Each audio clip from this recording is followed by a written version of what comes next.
እማዬ እያልክ ምግብ የምጠይቀኝ ቀን ይኖራል ትለኛለች ታውቃለህ። ያን ቀን እኔ የምመኘው ነበረ ግን ራቀን። ከጎኔ ሰው ያስፈልገኛል ታውቃለህ።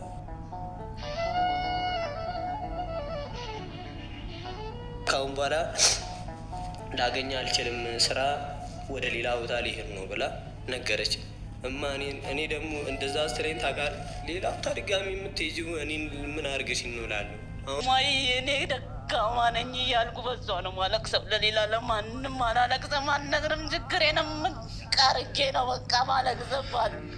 ማንኛውም ሴት እኔም እናት ነኝ፣ ልጄ ትንሽ የምትወል እናት ነኝ እና ልጆቻችሁ የሆነ እንዴት ነው ማለት እድገታቸውን ከሰው እኩል ልታለብሷቸው፣ ከሰው እኩል ልታስተምሯቸው፣ ከሰው እኩል ልታብሏቸው፣ ልታጠጧቸው አለ አይደለ ደስ የሚል ህይወት እንዲኖሩ አስባችሁ አቅዳችሁ ስደትን መርጣችሁ መታችሁ ልጆቻችሁ በማይሆን ነገር እንደዚህ ወድቀው ምናምን ስታዩ ደግሞ በጣም ይከፋል፣ ይሰማል፣ ልብ ይሰብራል የእውነት። እና ብዙ እናቶች አላችሁ 15 ዓመት 16 ዓመት ስደት ላይ ቆይታችሁ ከመቆየት ብዛት እዛ ያለው ነገር ምስቅልቅል ያለባችሁ ብዙ እናቶች አላችሁ።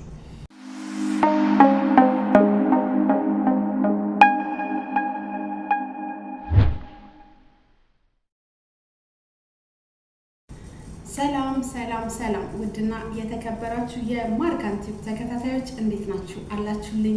ሰላም ነው? ሁሉ አማን፣ ሁሉ ደህና፣ ሁሉ መልካም። እኔ ያለሁላችሁ እግዚአብሔር ይመስገን። በያላችሁበት ሰላምና ጤና በመመኘት ዛሬ እንግዲህ አንድ ቪዲዮ ይዤላችሁ ወደ እናንተ መጥቻለሁ። እናንተ ደግሞ ቤቴን ሰብስክራይብ እያደረጋችሁ፣ ላይክ እያደረጋችሁ፣ ሼር እያደረጋችሁ፣ ሀሳብ እየሰጣችሁ አብረን እንቆያለን ማለት ነው። እንግዲህ ዛሬ ያው ብዙዎቻችሁ አይታችሁት ሊሆን ይችላል። ያው ካላያችሁትም እንግዲህ እኔ ቀንጨብ አድርጌ አስተላልፍላችኋለሁ ማለት ነው።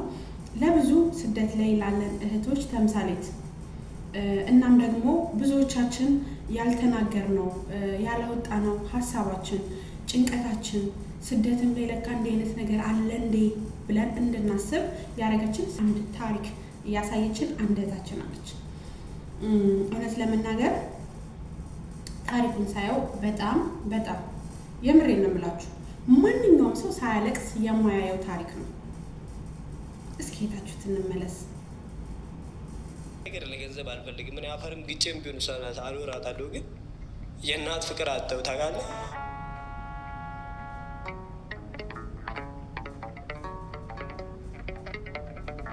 የእናት ፍቅር ያለ እናት መኖር ማለት ከባድ ነው።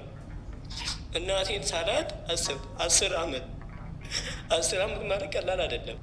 እናቴን ሳላይ 10 ዓመት ከበደኝ። እንደዛ ስትላት መጣች አልመጣችም። ልጆቼን ለቆሻሻ ልጣልኩኝ እንጂ ምንም ነገር ያደረግኩት ነገር የለም። እኔ ነኝ ጥፋተኛ፣ በድያቸዋለሁ፣ ማሳዘኛቸዋለሁ። ለዚህ እናትነት የሚጠበቅ ነገር ምንም ያደረግኩት ነገር የለም። እመብርሃን እያልኳት ለጠዋት ማታም እመብርሃን እኔ እኮ ደካማ ነኝ፣ ልጆች አንቺ ናቸው የኔ አይደሉም፣ ሰጥተሽኛል በማላውቀው ቦታ፣ እኔ ነኝ ጥፋተኛ። ግን እሺ አንቺ አሳድጊያቸው አልኳት። በቃ አንቺ አሳድጊያቸው፣ እሺ እኔ ምንም ማደርገው ነገር የለም፣ ግን አንቺ ሁሉንም ትችያለሽ፣ አብያቸው፣ አጠጫቸው፣ በቃ ከጎናቸው እንጂ ተከራላለው ውይይት መጽናኛ ዋውና ብሽው አይዘን ዳግመኛ። እኔ ምንም ማድረግ አልችልም፣ ምንም መሆን አልችልም። በተቻለኝ አቅም ለማሳከም ሞክራለሁ፣ አንተን ለማዳም ሞክራለሁ፣ ግን መምጣት አልችልም አንቺ። እሺ ቢያንስ እንኳን አግኘኝ፣ ሁሌም አግኘኝ፣ ከጎኔ እንደሆንሽ ልወቅ ምናምን ነገር አልኳት። እናት እንደሌለኝ ነበር የማስበው ታውቃለህ። እናት ሳይኖር መኖር ማለት በቃ አሁን ሁሉም እማዬ ግንባራቸውን ስመ ጓደኞቼ ሲገቡ እኔ ይከብደኛል። የሰውን እናት ሆነ ማንም እኔ እና አንድ የሚያሳድገኝ ሰው ካገኘ እማ ነው የምለው፣ እናቴ ነው የምለው። ኪዳነ ምሕረት እናቴ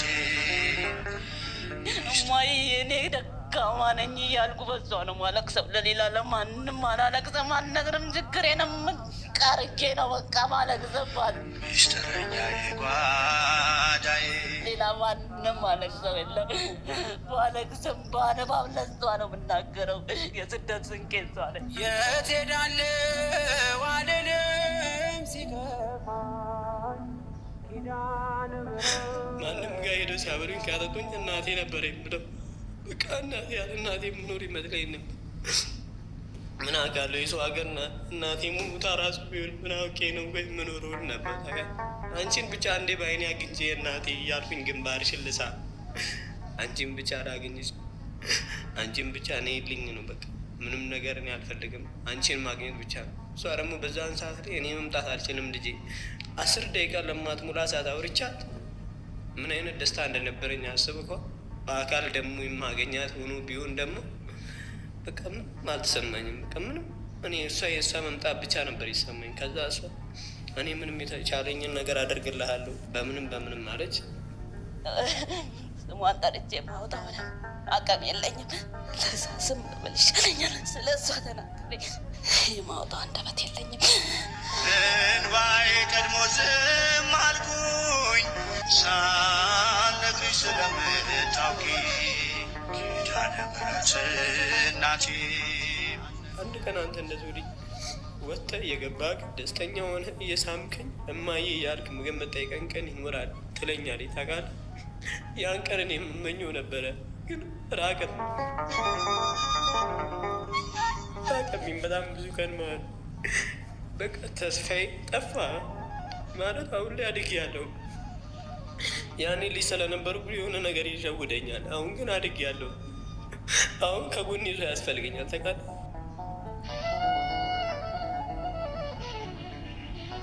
ካሁን በኋላ ላገኘ አልችልም፣ ስራ ወደ ሌላ ቦታ ሊሄድ ነው ብላ ነገረች እማ።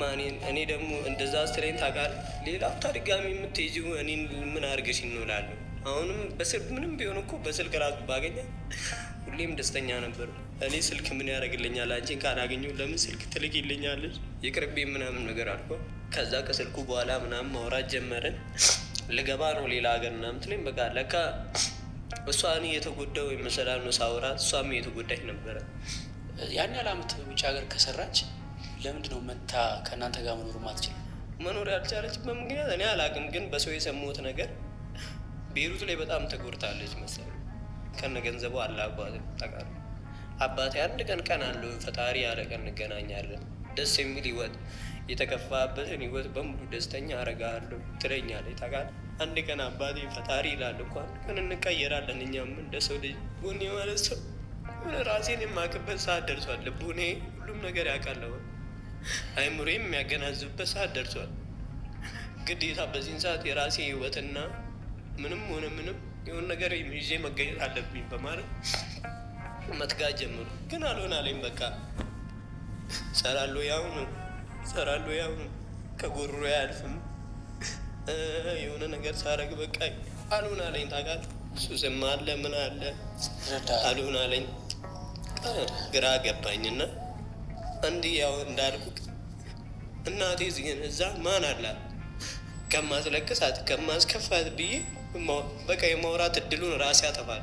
ለምን እሷ ትጎዳለች። አጠገቤ ስላሌለች 24 ሰዓት ምሰራ ነው ይመስለኝ። እኔ እሷን አሁን ምንም ነገር መታ ለምን ጋሪ አልገፋም መታ ከኔ ጋር እንድትኖር ነው አጠገቤውን በቃ። ቪዲዮ ይህንን ይመስላል። እህታችን በጣም ለብዙዎቻችን ተምሳሌት መሆን የምትችል እኔ እንደ ራሴ እንደ ሀሳቤ ስደትም ላይ እንዲህ አይነት ነገር አለ እንዴ ብዬ እንዳስብ አድርጎኛል። ምክንያቱም የሰው ልጅ 10 ዓመት ቆየ ማለት እንደኔ ሀሳብ አሁን 10 ዓመት ብሰራ ምን ሊኖረኝ ይችላል ብዬ ብዙ ነገር ነው የማስበው። ገብታችኋል? ግን ደግሞ 10 ዓመት ሰርታችሁ በባዶ የምትሰናበቱበት ሁኔታ እንዳለ ተረድቻለሁ። ያ እንግዲህ ፈጣሪ በሚያውቀው እሷን በምታውቀው ችግር ይኖራል መሀል ላይ። ያው ስደት ላይ የመጣ ሰው ደግሞ ሁሉም ይሳካለታል ይሆነለታል ማለት አይደለም። ያንን ተረድቻለሁ። እና ግን ጊዜ በሄደ ቁጥር ጊዜ በገፋ ቁጥር ወደፊት እንትን ባለን ቁጥር ብዙ የምናጣቸው ነገሮች እንዳሉ ተምሬበታለሁ። የምሬን ነው የምላችሁ። እኛ ከሀገር ስንወጣ ልጆቻችንን፣ ቤተሰቦቻችንን አልፎ ተርፎ ራሳችንን ለመቀየር ነው የምንመጣው። ታዲያ እኛ ተለውጠው እንድናያቸው ደስታቸውን የምንፈልግላቸው ቤተሰቦቻችን በዚህ ልክ ወድቀው የሆነ ነገር ደርሶ ስናይ በጣም እናዝናለን። ታዲያ ያ እንዳይሆን በጣም የተማርኩባት ነገር ምን እንደሆነ ታውቃላችሁ? እንኳን አይደለም 10 ዓመት ሙሉ ስደት ላይ ቆይተን አይደለም 2 ዓመት ቆይተን ሀገር ላይ ገብተን ዳቦ ደፍተሽ ሽጪ ብንባል ሺም የሚይዘን ብዙ ሰዎች አለን። እስካሁን ድረስ ከልጅሽ ጋር በአካል አልተገናኘሽም? አልተገናኘሁም። አሁን በምን ሁኔታ ላይ ነው ያለሽው? እንግዲህ ስራ ትጀምሪያለሽ እዚህ ሀገር፣ ምን አሰብሽ? አይ ጀምሬያለሁ። ጀምረሻል? አዎ ድፎ ዳቦ ጀምሬያለሁ። ጎበዝ። ድፎ ዳቦ ኦልሬዲ እየጋገሩ መሸጥ ነው? አዎ ቤት ውስጥ እና እሱን ላዘዘኝ ሰው። በምንሽ ነው የምትጋገሪው? ማሽን አለሽ? በማሽን። የምሬን ነው የምላችሁ በጣም አሪፍ ስራ ነው ምናምን ነገር እና በጣም ነው ሞራሏን አድንቄላታለሁ። ስራውን እኔ የበታች አድርጌው ሳይሆን ግን ብዙዎቻችን ስደት ላይ ቆይተን 2 ዓመት አልኳችሁ 2 ዓመት ቆይተን ሀገር ላይ ገብተን እንደዚህ አይነት ስራ ለመስራት እቅዱም ሀሳቡም አይመጣልንም። እኛ እዚህ ዓመት 2 ዓመት 3 ዓመት 4 ዓመት እያለን የምንቀጥለው ነገ የተሻለ ነገር እንሰራለን ምናምን እያለን ሌላ እያሰብን ነው። እቺ እህታችን ግን በቀላሉ የ10 ዓመት ልፋቴ ምንም ማለት አልነበረም፣ ዛሬ ላይ ግን በእንደዚህ ሰርቼ መለወጥ እችላለሁ ብላ በማሰብ በትንሹ ይህንን መስራት በመጀመሯ እኔ ጌታን አድንቄያታለሁ። በሀገራችንም ሆነን መስራት እንደምንችል አሳይታኛለች። በዚህ አጋጣሚ ግን ስለተገናኙ በጣም ደስ ብሎኛል የእውነት። በዚሁ በመጣሁበት ደግሞ እሺ ሳላመሰግንህ አላልፍም። እንደ ሰው አከብረሃለሁ፣ እንደ ሰው ወድሃለሁ። ጌታን ብድርህን እግዚአብሔር ይክፈልህ። እንዳንተ አይነቶቹን ኢትዮጵያ ላይ ያብዛልን። እቺ እናት ስደት ላይ እንደመቆየቷ ምንም እንዳለመኖሯ፣ እንደማጣቷ፣ እንደመጎዳቷ፣ እንደመጎሳቆሏ ልጇ በፊት በነበረበት ሁኔታ ብታገኘው ምን ያህል ሞራሏ እንደሚነካና ምን ያህል እንደምትጎዳ መገመት አይከብድም። ነገር ግን ተለውጦ በዚህ ደረጃ ሆኖ ስላገናኛቸዋት የእውነት ማለት ከልቤ ነው ደስ ያለኝ። እንደ ማንኛውም ሴት እኔም እናት ነኝ፣ ልጄ ትንሽ ብትሆን እናት ነኝ እና ልጆቻችሁ የሆነ እንዴት ነው ማለት እድገታቸውን ከሰው እኩል ልታለብሷቸው፣ ከሰው እኩል ልታስተምሯቸው፣ ከሰው እኩል ልታብሏቸው፣ ልታጠጧቸው አለ አይደለ ደስ የሚል ህይወት እንዲኖሩ አስባችሁ አቅዳችሁ ስደትን መርጣችሁ መታችሁ ልጆቻችሁ በማይሆን ነገር እንደዚህ ወድቀው ምናምን ስታዩ ደግሞ በጣም ይከፋል፣ ይሰማል፣ ልብ ይሰብራል የእውነት። እና ብዙ እናቶች አላችሁ 15 ዓመት 16 ዓመት ስደት ላይ ቆይታችሁ ከመቆየት ብዛት እዛ ያለው ነገር ምስቅልቅል ያለባችሁ ብዙ እናቶች አላችሁ። በቃ የምታደርጉት ግራ ገብታችሁ ሀገር ላይ ብገባ ስለምንድን ነው ምን እሰራለሁ ለማን ብዬ ነው የምገባው ብላችሁ የምታስቡ ብዙ እናቶች አላችሁ። ነገር ግን እኔ የምላችሁ በተቻላችሁ አቅም ሀገር ላይ ገብታችሁ ትንሽም ነገር ብትሆን እየሰራችሁ ከልጆቻችሁ ጎን ሆናችሁ የልጆቻችሁን ደስታ ብታዩ ደስ ይላል የእውነት። ልጁ ሲያወራ አያሳዝንም? እንደ ማንኛውም እናት ግንባሯን ስሜት መግባት ነው የምፈልገው። በጣም ነው ማለት እኔ ውስጤን የነካኝ ማለት ነው። ምንም አይደለም እኔ ከሷ የምፈልገው ግን እናትነቷን ነው። ለገንዘብ አልፈልግም። ምን አፈርም ግጬም ቢሆን ሰናት አልወራታለሁ። ግን የእናት ፍቅር አጥተው ታውቃለህ?